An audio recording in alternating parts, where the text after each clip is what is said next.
Welcome back. And here I'm just straightening up the bottom rib for the tailgate. It's actually split in two, but because I've got it taken off, I'm going to straighten it all right up, and then I'll weld it all back together, and the other weld will be hidden under the new rib I make for the centre of the tailgate.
And you can see these get bashed within an inch of their life. The poor old tailgate has just been slammed closed and bent around whatever load was in there. And to have something that's broken that off, the little pigtail end, there was a lot of weight on that tailgate.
corners have already been welded over the years to try and fix it up so it's usable again. So all I'm going to do is tighten it up. At the moment I'm just going to tank with the arc welder because I don't want to reset up the MIG for the alloy. And then I'll weld these corners, which they weren't welded from new, just riveted on. But once you weld these corners, it really strengthens the tailgate up.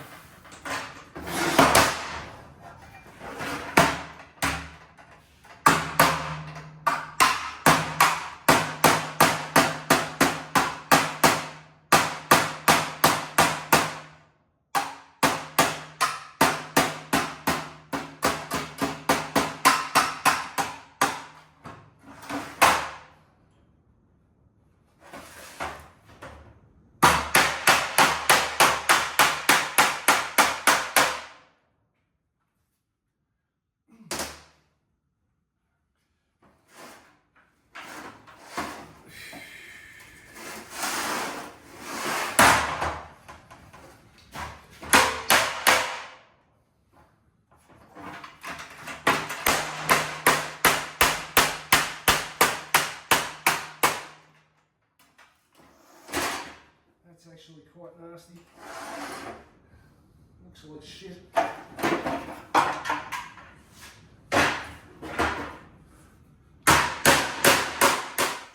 I'm spending a lot of time trying to get this thing square and into shape before I even start to heat it and for heat shrinking. So the whole thing needs to be pulled back to where it needs to be, fit inside the tailgate frame and be square before I start to heat shrink the centre of the panel to bring that convex curve out of it. And once I heat it, that'll soften the centre up and then it'll really pull down on that curve to shrink it. So if I went ahead and heat shrunk the centre of the tailgate before I touched the rest of it and got it square, you'd be just doing the job over again. By the time you went to pull it and pulled it all into shape, it'd need heat shrinking again. So preparation is key.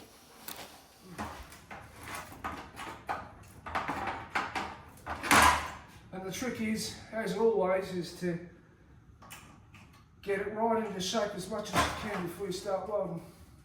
Because once you start welding, you're committed to how it is then.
Virtually every single spot weld on all the ribs on this tailgate were broken from trying to slam it shut with the load too big. So what I'm doing here is I'm tapping down all those edges where the spot welds were, because when I weld, I'm going to plug weld all those from behind. Just trying to get the whole lot to lock in again. And because it's a patina restoration, I'm going to weld the top corners of the galvanising on the steel bits, and that'll make the tailgate really, really strong. A lot stronger than what it was originally, because all of this stuff was just open. It wasn't welded corners or anything. They were really slapped together, that's for sure, in the early days. And that's just one of the reasons that Land Rover ended up losing market share. I mean, this just went on for another 20 or 30 years like that. And, you know, the Japanese come along and they just started, and they weren't using rocket scientists. They were just building their four-wheel drives like a car. And, you know, they were just a lot more refined. And that's why they've got market share of all the four-wheel drives today, is because, you know, people aren't after something that can be helicoptered into the jungle somewhere anymore, or, you know, people want something that they can swan around and take the kids to school and go to fit the golf clubs in the back, and hardly any of them ever see any four-wheel drive, and that's why they're so upmarket, let's say upmarket inside, with all the bells and whistles. There was a time when that'd be the last thing you'd ever take into the middle of nowhere, something with all the bells and whistles, because that's what's going to let you down every time. And of course, Land Rover themselves, a four-wheel drive only company, they've learnt the lesson. I would argue that they're building the best soft-roader there is now. The new Defender is, well, I don't think it was ever designed to go off-road. It's great if you want to go and get a coffee or get your nails done, but it is nothing like the old Defender, that's for sure. But that's who the market is for the price range that they're aiming at, and they're selling heaps of them. And hardly any of them are ever going to see any bush in their entire lifetime. I'm not sure how many people have seen it, but I remember the ads when the new Defender first came out. One of the things that Land Rover was spruiking was that it had 80 computers in it, and that just made me laugh. Like, that is just crazy. They had enough trouble getting the electric windows to work. And I mean, that's the name of the game for them all now. Every company's suffering from the same thing. Land Rover used to have a heap of problems back in the day, but Land Rover was an innovator. They were years ahead on most of the things that went into a four-wheel drive. They were decades ahead, especially the Japanese four-wheel drives. Like most of the Japanese four-wheel drives never got coil suspension until 20 years later, or four-wheel disc brakes, or something. You know, they're just prehistoric, the Japanese four-wheel drives. But they're all in the same boat now, and even the old Myth machine, the Toyotas, they're having the biggest recalls in history. They just had one now that's $1 billion. That's just insane. But there's no risk with the 80-inch. She's about as low tech as you're ever going to get.